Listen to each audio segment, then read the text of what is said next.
আপনারা তো মনে করতে পারেন I am responsible for taking decision. না, এটা কালেকটিভ ডিসিশন না, আমার ডিসিশন না, একার ডিসিশন না, এটা শ্রম মন্ত্রণালয়ের।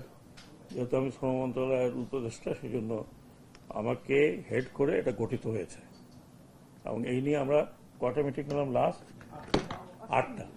গতকালকে ছিল 8ম মিটিং, এবং 8ম মিটিংয়ে এসে আমরা একরকমের সিদ্ধান্তে পৌঁছেছিলাম।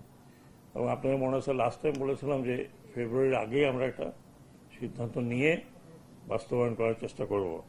এখন আমি যে কথাটি প্রথমে বলতে চাই, আমি এবং আমরা কোনো শ্রমিকের বিরুদ্ধে না, কোনো শ্রমিকের চাকরি যাক এটা আমরা চাইনি, এখনো চাই না, ভবিষ্যতে চাইব না। কারণ আমি বুঝি যে একজন শ্রমিকের পিছনে তার ফ্যামিলি আছে, তার ছেলেপেলে আছে, সম্পূর্ণ। আনফর্চুনেটলি, দুঃখিত আমাকে বলতে